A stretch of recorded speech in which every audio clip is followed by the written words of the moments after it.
안녕하십니까. 이번 시간은 2017년 9급 국가직 국어 시험을 같이 한번 보도록 합시다. 자, 1번 문제부터 볼까요? 다음 시가의 전개 방식으로 옳은 것은 있겠습니다. 구지가가 나와 있고요. 자, 본문이 나와 있네요. 구와, 수기현야, 약불현야, 번작, 이끽, 야 이렇게 나와 있습니다. 자, 그래서 구지가는 굉장히 짧기 때문에 현대어풀이가 없죠. 그래서 거부가 머리를 내어라. 만약 머리를 나타내지 않으면 구워서 먹으리 이렇게 있습니다. 그렇죠? 자, 여기에서 지금 뭐 이제 전개 방식을 물어봤는데 전개 방식이 뭔지를 모르겠다라고 하더라도 선택지를 보면 답을 풀 수가 있죠. 이 순서대로 가는 거. 자, 어쨌든 전개 방식이다라고 이야기하는 거는 자, 이 전개 라는 게 펼치다라는 뜻입니다. 펼치다. 즉 시상을 전개하는 방식, 시적 화자의 생각을 전개하는 방식, 어떻게 펼치고 있느냐라는 거거든요. 그래서 구지가는 일단은 구와 거부가라고 해서 먼저 불러요. 그걸 우리가 이제 환기라고 합니다. 자, 불을 환자에 일으킬기, 불러일으킴이라는 뜻이고, 그 다음에 이 머리를 나타내어라 해서 명령합니다. 요구, 그죠? 그리고 만약 나타내지 않으면 가정, 조건을 이야기하고 있고요. 그 다음에 구워서 먹으리, 그래서 위협 이렇게 있습니다. 그래서 호명, 명령, 가정, 위협이라는 구조로 가고 있습니다. 그래서 답은 2번이 된다라는 거죠. 자, 그래서 거북을 불렀고 환기, 거북에게 머리를 내어놓으러 명령, 만약 내어놓지 않으면 조건, 가정, 구워서 먹겠다고 위협 이렇게 있습니다. 자, 그래서 이 시간은 굉장히 주술적인 그런 내용을 가지고 있죠. 왜냐하면 여기서 이제 거북, 그렇죠? 그래서 이 거북이라는 존재는 신령스러운 존재의 의미가 됩니다. 그 다음에 여기서 이제 머리를 내어라라고 하는 것은 머리는 여기 있듯이 왕, 수루왕을 내놓아라. 자기들의 그 왕을 내놓아라라고 해놓고 만약 내놓지 않으면 구워서 먹으리. 참 재밌습니다. 우리 선조들은 이제 거북이는 신령스러운 존재니까 지금으로 얘기하면 소원을 비는 대상이에요. 그렇죠? 소원을 비는 대상이면 여러분들은 위협하나요? 신에게? 그렇죠? 위협하지 않습니다. 그렇죠? 간절하게 바랄 뿐이지. 근데 우리 선조들은 위협을 했어요. 그러면은 좀 특이하죠. 근데 그 이유가 있습니다.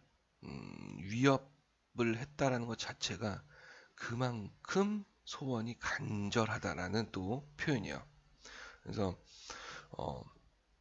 이 위협을 통해서 소원이 그만큼 간절하다는 걸 표현해서 반드시 그 소원이 이루어지기를 바라고 있다. 이렇게 볼 수가 있습니다. 자, 2번 문제 한번 가볼까요? 자, 화자의 처지나 행위에 대한 분석으로 옳지 않은 것은 자, 화자의 처지 아니면 어떤 행동에 대한 분석 이렇게 있습니다. 자, 여기서 이제 시적 화자가 있고요. 그 다음에 어떤 상황이냐, 어떤 행동을 하고 있느냐. 자, 그래서 저문강의 삽을 씻고라는 작품이야. 삽이라는 내용이 또 나옵니다. 그렇죠? 자, 흐르는 것이 물뿐이겠느냐. 우리도 저와 같아서 라고 했습니다. 그래서 이 물과 그러니까 이 저가 이제 물에 해당하겠죠. 그래서 이제 우리가 같다.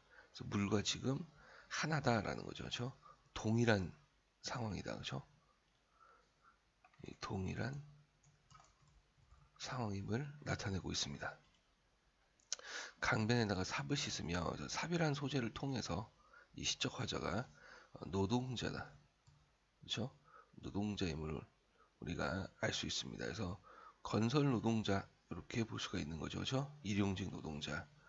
거기에 슬픔도 받아버린다. 시적 화자는 슬픔을 느끼고 있습니다. 그렇죠? 자, 일이 끝나 저물어 스스로 깊어가는 강을 보며 쭈그려 앉아 담배나 피우고 나는 돌아갈 뿐이다. 자, 지금 뭔가 의지적이거나 이런 것들이 나와 있지 않습니다. 그래서 그저 그냥 담배를 피고 돌아갈 뿐이다 라고 해서 시적 화자는 굉장히 체념적인 태도를 보여주고 있어요. 체념적인, 그죠? 자, 삽절에 맡긴 한생이가, 자, 삽절에 맡긴 한생이 역시 노동자임을 알려주고 있죠, 그죠? 자, 이렇게 저물어서 새깥 바닥 썩은 물에 달이 뜨는구나 했습니다. 자, 새까마다 썩은 물이라고 했어요. 썩은 물.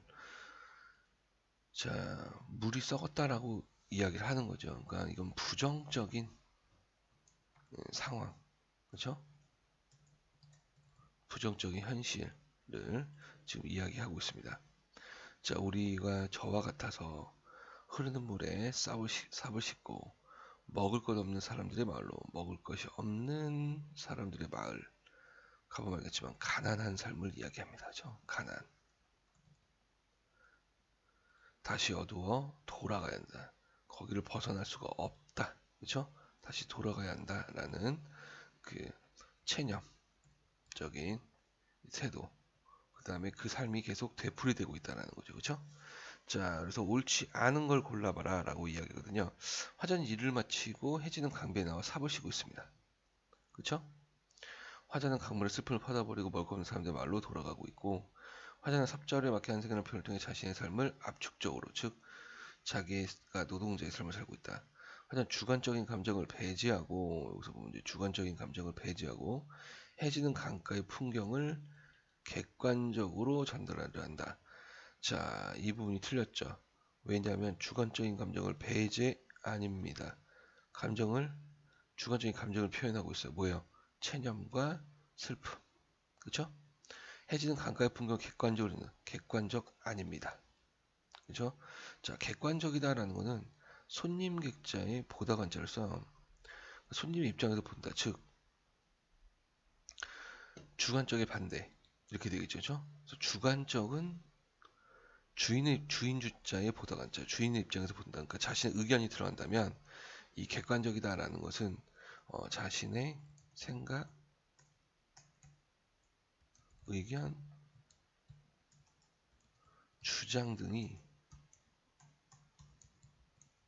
배제되는 거예요. 그래서 있는 그대로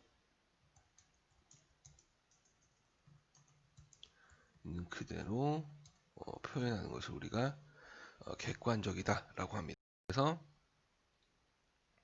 4번이 내용과 관련이 없다라는 거, 그렇죠? 여기서 굳이 우리가 이렇게까지 구체적으로 파악하지 않아도 던져주고 있죠. 어떤 내용인지 겉으로 드러난 내용을 보여주고 있습니다. 그렇죠? 그래서 제가 요 밑에다가 또 정리를 좀 해놨죠. 그렇죠? 그래서 이 시가요.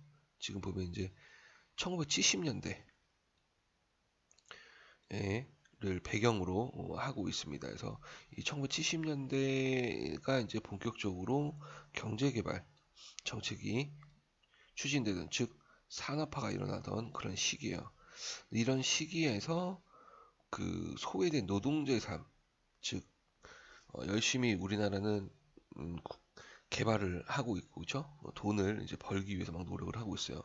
근데 이제 그 돈을 버는데 그것이 이제 이 노동자들에게 가지 않는 것, 즉 이 노동자들이 소외되어 있다는 겁니다. 그죠?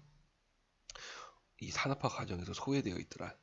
이제 그런 시기를 우리가 이제 1970년대에서 이농 현상이 일어나고 그러니까 농촌을 떠나는 사람들이 많으면서 도시로 사람들이 가지만 결국에는 그 사람들이 돈을 많이 벌지 못하는 그런 구조 그리고 그런 가난한 노동자의 삶이 계속 되풀이 된다라는 겁니다. 그렇죠? 자, 그래서 그 내용을 읽어 보시면은 여기 이제 제가 다 실어놨으니까 그렇죠? 읽어 보시면 좀 이해가 될 겁니다. 좋은 시예요, 그죠? 자, 3번 문제 한번 가봅시다. 3번. 밑줄 친 부분 관련된 이제 사자성어. 사자성어 나오면 이제 여러분들 머리 쥐가 오죠. 그죠? 와.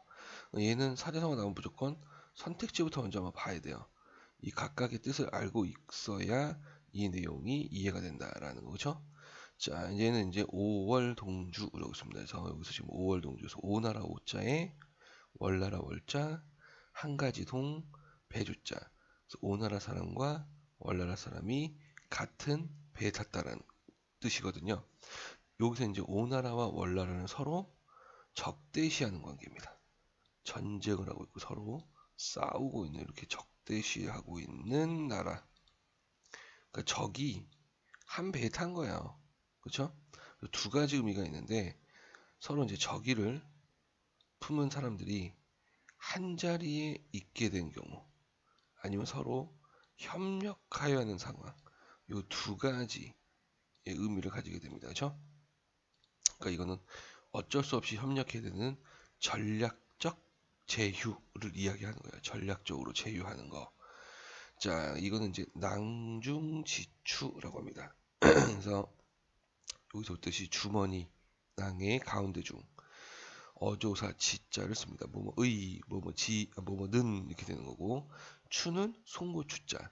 그래서 주머니 속의 송곳이라는 거예요. 주머니에 이제 송곳이 있으면 삐져 나오죠. 그렇죠? 이제 그거를 이야기하는 거예요. 그래서 얘는 그 재능이 뛰어난 사람은 그 숨어 있어도 저절로 사람들에게 알려진다. 그러니까 송곳은 주머니를 삐져 나올 수밖에 없다라는 그런 뜻이 된다. 자, 그 다음에 마이동풍 이렇게 있습니다. 마이동풍. 그래서 말맞자, 귀자, 동력동자에 바람풍자. 그래서 말 귀에 동쪽 바람 이란 뜻입니다. 그래서 동풍이 이제 말의 귀를 스쳐가는 거죠. 자, 바로 남의 말을 귀담아 듣지 아니하고 지나쳐 흘려버림, 요런 뜻이 됩니다. 자, 요거는 이제 여러분들이 참 자주 보여주고 있는 행동 중에 하나예요. 제가 이제 이거 모의고사 해설을 할 때 항상 강조하고 있는 게, 먼저 여러분들이 먼저 한번 풀어보고, 요거 이제 20문제 푸는데 18분 정도면 문제 풀 수 있습니다. 풀어내야 되고요. 18분 이내에 여러분들 이제 공무원 시험 칠 때도 10초에서 18분 정도 투자를 해야 돼요. 그래서 한 2분 정도, 원래는 이제 20문제니까 그 2분 정도 남겨서 그건 이제 다른 영역에다가 투자를 하셔야 되는데, 제가 먼저 풀어봐라 라고 해도 죽었다 깨어나도 안 푸시는 분들이 있습니다. 에이, 귀찮아. 그래서 해설만 봐야지. 소용없어요. 효과가 굉장히 떨어집니다. 왜냐하면 풀어보고, 자기가 풀어보고, 아, 내가 이걸 모르는구나 라고 접근하고 있는 학생과, 그냥 보고 맞네, 이런 뜻이겠군 이라고 하는 학생의 효과는요, 어마어마하게 차이가 나요. 그러니까 우리가 내적 동기라고 이야기를 하는데, 실제 여러분들이 이제 공부할 때 필요한 게 내적 동기입니다. 그러니까 외부에서 일어나는 동기로 인해서 문제를 공부를 하기보다는 내부로부터 일어나는 동기에 의해서 여러분들이 관심을 가지고 공부를 한다면 효과가 훨씬 더 커요. 그러니까 암기도 훨씬 더 잘 되고 이해도 훨씬 잘 됩니다. 근데 풀어보지 않은 상태에서 제가 설명하는 것만 들으면 아는 것처럼 착각하게 돼요. 그래서 제가 항상 먼저 풀어봐라 라고 이야기하는 겁니다. 그래서 만약에 지금 3번 해설하고 있는데 그 전에 이걸 먼저 안 풀어봤다, 그러면 여기서 멈추시고 꼭 풀어보고 듣기를 바래요. 그게 훨씬 더 효과적이에요. 자, 그 다음에 이제 4번이 근묵자흑. 자, 근묵자는 가까울 근자. 그래서 묵자에 사람 자자에 검다 흑자를 씁니다. 그러니까 가까이 있는 사람은 검어진다 라는 거거든요. 그래서 이거는 나쁜 사람하고 가까이 지내면 나쁜 버릇에 물들기가 쉽다라는 겁니다. 요거를 빗대어서 표현한 거죠. 그래서 끼리끼리 모이는 거예요. 그렇죠? 끼리끼리 모인다. 자, 그러면 사자성어로 가장 적절한 거. 자, 그래서 모수는 이제까지 저를 한 번도 주머니 속에, 끝났네요. 그렇죠? 넣어주지 않았기 때문입니다. 낭중지추와 관련되죠. 하지만 주머니 속에 넣어주신다면 끝부분이 아니라 자루까지 드러날 것입니다. 그래서 자기 어떤 능력, 송곳을 아니라 더 과장해서, 그렇죠? 자루까지 드러난다. 그래서 과장법을 사용하고 있죠. 자신의 능력이 내 능력이 다 드러날 것이다. 이렇게 이야기를 하고 있다라는 겁니다. 그렇죠? 자, 그래서 답은 2번이 되겠네요. 그죠? 4번 문제 한번 봅시다. 자, 다음 글을 읽고 추론한 내용. 자, 추론이라고 이야기하는 거는 얘하고 유사한 거를 찾아봐라라는 거죠. 적절하지 않은 것 이렇게 되어 있습니다. 자, 황석영의 삼포가는기라는 소설이에요. 그래서 문화작품이 나오면 굉장히 쉽습니다. 어렵지 않아요. 자, 그래서 일단은 내용을 한번 봅시다. 그리고 워낙 유명한 작품이기 때문에 여러분들이 이 작품에 대해서 알고 있는 학생들이 꽤 많이 있을 수도 있어요. 그래서 이제 삼포라는 이 지역은 가상의 공간인데 고향의 의무입니다. 고향. 그러니까 이제 고향이라는 거는 마음속의 고향을 이야기해요. 위로를 받을 수 있고 나를 항상 받아주는 곳, 그렇죠? 늘 돌아갈 수 있는 곳 이런 의미를 지니게 되는데 결국에 얘가 이제 도시와 산업화하면서 개발이 되죠. 이거는 아까 우리 정의성의 저문강의 삽을 싣고 라는 작품과 연관이 되는 작품입니다. 주제면에서. 그리고 시대 상황이 동일해요. 1970년대. 그래서 도시와 산업화에서 소외된 민중의 삶에 대해서 이야기를 하고 있고 이 삼포 가는 길이잖아요. 그죠? 이 길이라는 것이 굉장히 중요한 역할을 합니다. 그러니까 이거는 이제 여로형 소설이라고 그래요. 여로형 소설. 그러니까 지금 보면 이제 여로용 소설이라고 하는데 여로가 뭐냐면 이 여행 여자의 길로자예요. 그래서 여행을 떠나는 그런 과정을 소설로 쓴 것이다라는 거. 그래서 이제 처음에 길을 떠났을 때 이 주인공과 이 등장인물들이 심리적 거리가 굉장히 멉니다. 서로 의심하고 막 이렇게 하는데 이제 길을 쭉 같이 걸어가면서 점점 심리적 거리가 가까워지면서 서로가 서로를 이해하고 서로가 서로를 배려하는 그래서 어떤 연대 의식, 공동체 의식이 이 길을 통해서 점점 가면서 나타나게 되는 그런 소설이에요. 굉장히 잘 쓴 소설입니다. 되게 소설을 굉장히 잘 쓰세요. 이 황석영이라는 이 분이. 자, 그래서 한번 봅시다. 사방이 어두워지자 그들도 얘기를 그쳤다. 자, 어디에나 눈이 덮여 있어서 길을 잘 분간할 수가 없었다. 자, 지금 이제 어디에나 이제 눈이 덮여 있어서 길을 잘 불가능할 수가 없었다라고 이야기한 거는 이 사람들의 어떤 삶, 그렇죠? 길을 가는데 길이 인생이라면 어, 이 인생의 이 길에 지금 시련과 고통이 있다라고 이야기를 하는 겁니다. 그러니까 이거는 이제 암울한 현실을 이야기를 하고 있는 거예요. 그래서 길이 잘 보이지 않아라는 거죠. 그래서 뒤에 쳐졌던 백화가 그래서 백화라는 등장인물이 있습니다. 술집 작부입니다. 술집 작부고 지금 술집에서 도망쳐 나온 여자예요. 저 눈 덮인 길에 고랑이 빠져버렸다. 발이라도 삐었는지 백화는 꼼짝 못하고 주저앉아 신음을 했다. 영다리가 달려들어 이제 영다리라는 인물이 있죠. 달려들어 싫다고 부르짖은 백화를 업었다. 백화를 업어요. 자, 지금 이 부분에서 이제 뭐 한 거예요? 도와주는 거죠. 그죠? 도움을 주고 있다. 자, 이 도움을 주는 것이 바로 이제 연대의식이다.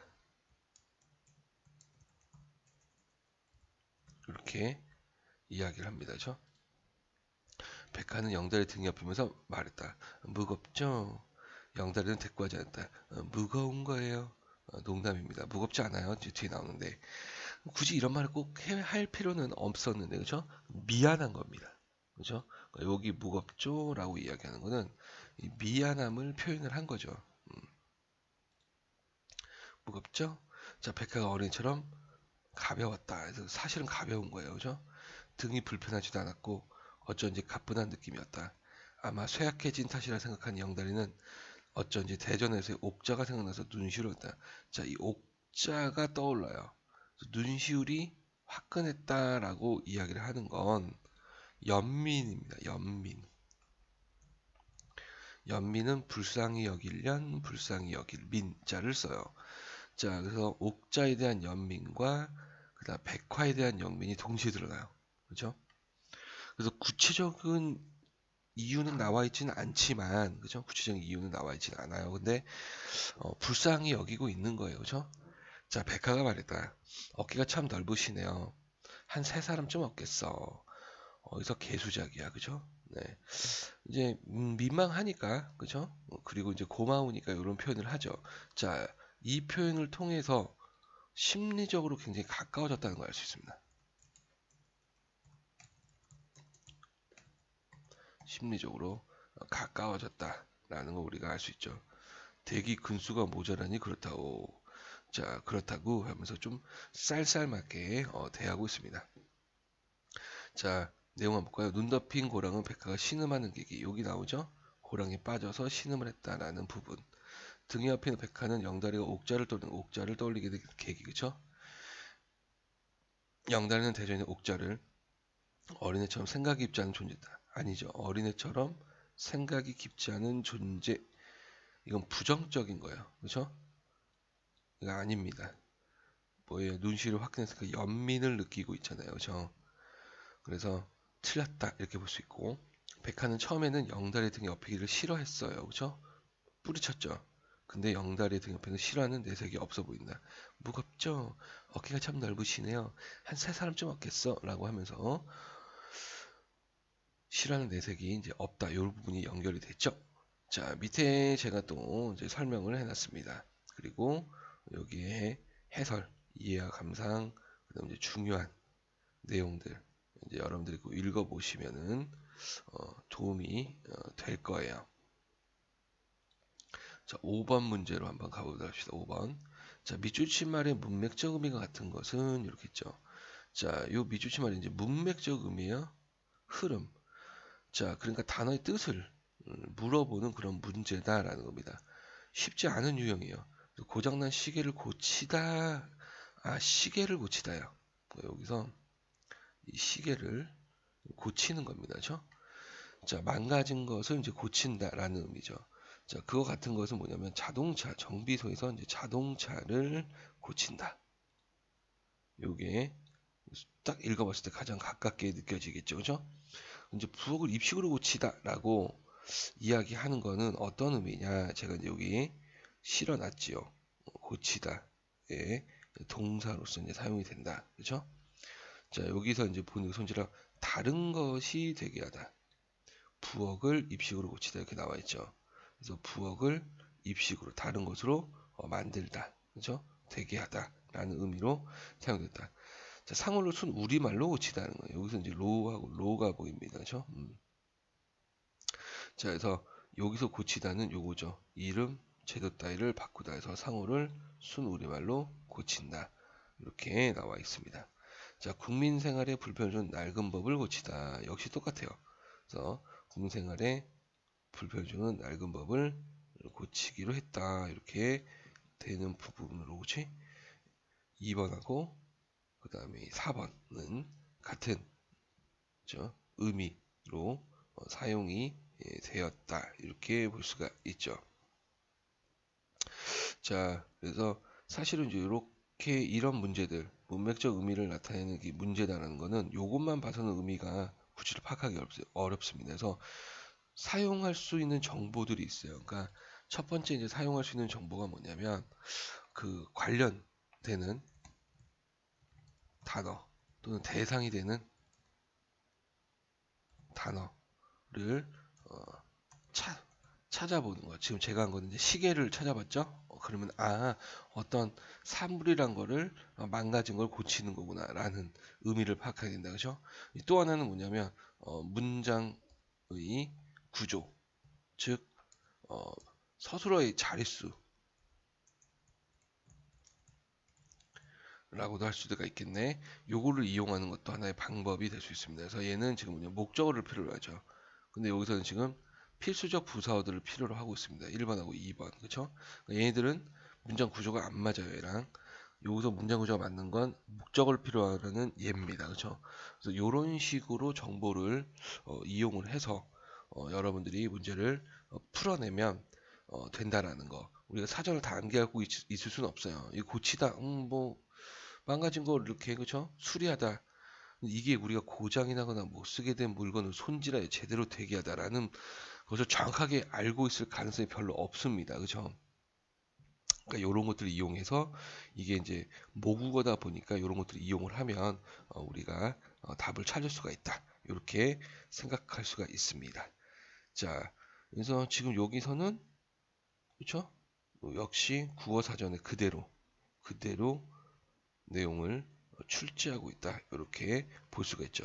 그래서 여러분 나머지 요거 병 따위를 낫게 하다, 잘못되거나 틀린 것을 바로잡다, 모양이나 내용 따위를 바꾸다, 처지를 바꾸다 라는 것들이 고치다에 또 다른 의미가 있다는 거 기억하고 공부할 때 그쵸? 아 이런 의미 맞네. 여기서 지금 병을 잘 고친다. 그쵸? 치료하다는 의미. 그 다음 답안을 고친다. 틀린 것을 바로잡다. 그쵸? 버릇을 고치라. 그 다음에 모양 따위를 바꾸다. 화장을 고치는 거죠. 그 다음에 뭐 머리 모양을 고치는 거. 이런 것들 아 모양이나 내용 따위를 고치는 거구나 라는 것들을 한 번쯤은 읽어보셔서 배경 지식을 좀 형성을 해 두셔야 됩니다. 이해됐나요? 오케이? 자 다음으로 이어서 가도록 할게요.